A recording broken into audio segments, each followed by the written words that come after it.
Spiderman no वे home में हमें 3 Spiderman देखने मिले थे, जिसे देखकर तो मजा ही आ गया था। तो यहाँ पर Spiderman across the spider Verse में तो बहुत सारे स्पाइडरमैन देखने मिले, जिसमें एक इंडियन स्पाइडरमैन भी देखने मिला, पवित्र प्रभाकर, जिसकी हिंदी वॉइस क्रिकेट के प्रिंस शुभमन गिल ने दी है। इस मूवी का एनिमेशन एकदम ही तगड़ा है और एक्शन के साथ म्यूजिक भी बहुत ही ज्यादा अच्छा है, और साथ में इस मूवी की कॉमेडी बहुत ही ज्यादा हद तक वर्क करती है, जहाँ पर हमें कुछ सीन में हंसी भी आती है, और इस मूवी की हिंदी डबिंग भी बहुत ही ज्यादा अच्छी है। जो स्पाइडरमैन का फैन है उसे तो इस मूवी को देखना ही चाहिए, और वो भी सिनेमा में ही देखना चाहिए, क्योंकि with great powers comes great responsibility. इस मूवी का जो एंड है वो थोड़े टाइम पहले रिलीज हुई फर्स्ट एक्स मूवी के जैसा, यानी कि इस मूवी का जो एंड है वो इस मूवी के एंड में देखने नहीं मिलेगा, यानी कि इसका एक और पार्ट आएगा जिसमें इसका एंड देखने मिलेगा, जो बात मुझे अच्छी नहीं लगी, क्योंकि मैं इसका एंड इस मूवी के एंड में ही देखना चाहता था, लेकिन उससे कोई बड़ी प्रॉब्लम भी नहीं है, बस जो आगे करोगे वो अच्छा करना। मूवी की कहानी वही है मल्टीवर्स की, जिसमें हमें अलग अलग प्रकार के बहुत सारे स्पाइडरमैन देखने मिले। मल्टीवर्स में डायनासोर, बिल्ली और घोड़ा भी स्पाइडरमैन है, जिसे देखकर तो सबसे पहले मेरे दिमाग में यही ख्याल आया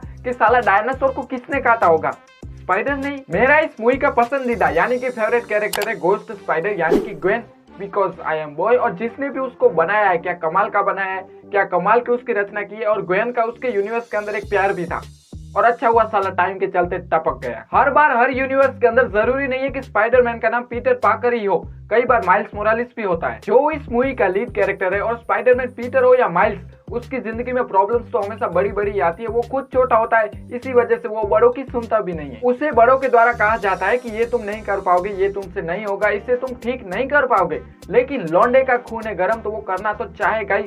वो नामुमकिन को मुमकिन करके दिखाता है, लेकिन एंड में वही होता है कि वो किसी अपने को खो बैठता है, जो हमने लास्ट नो वे होम में भी देखा था। बट ऑलवेज रिमेंबर, जैसा अंकल बेन और प्यारी आंट मैंने कहा है, with great powers comes great responsibility. और मुझे तो ऐसा लगता है कि स्पाइडरमैन का एक और नाम होना चाहिए, कुर्बानी देने वाला या फिर कुर्बानी का देवता, क्योंकि हमेशा से हम देखते हैं कि उसके साथ तो ऐसा ही होता है, उसे किसी न किसी अपने की कुर्बानी हमेशा देनी पड़ती है, जिसमें 99% तो कुर्बानी अंकल को ही देनी पड़ती है। लेकिन अगर बाय चांस अंकल पहले से टपक गया है तो बीच में आंटी को आकर कुर्बानी देनी पड़ती है। और स्पाइडरमैन की सबसे अच्छी ये बात है कि उसे हर कोई देख सकता है, बच्चा भी देख सकता है और एक बड़ा आदमी भी देख सकता है, और सब लोग इसे एंजॉय कर सकते हैं। इस मूवी का गुंडा यानी कि विलेन वो उतना ज्यादा एक्सप्लेन हुआ नहीं, क्योंकि वो एंड में दिखा भी नहीं, लेकिन नेक्स्ट पार्ट में वो सीधा आएगा और धमाल मचाएगा। देखो स्टोरी सिंपल सी है, मल्टीवर्स को ध्यान में रखते हुए अपने यूनिवर्स को और अपने लोगों को बचाना है, क्योंकि with great powers comes great responsibility. इस Spiderman across the spider verse का फर्स्ट पार्ट भी है, यानी कि ये सेकंड पार्ट है। इसका जो फर्स्ट पार्ट है Spiderman into the spider Verse, पता नहीं क्या वर्स कर रही है, दिमाग का दही कर है, तो वो अगर फर्स्ट पार्ट नहीं देखा है तो वो भी देख लेना, उसके बाद इसका सेकंड पार्ट देखना।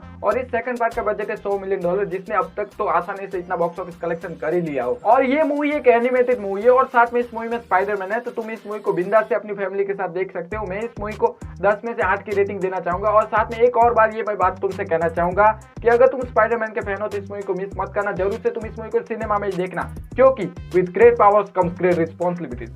आज गालियां पड़ेंगी। तो मिलते हैं नेक्स्ट वीडियो में। अगर नए हो तो सब्सक्राइब करके बेल आइकन दबा देना, जिससे तुम्हें और भी मूवी और सीरीज रिलेटेड ऐसी मजेदार वीडियो मिलती रहे।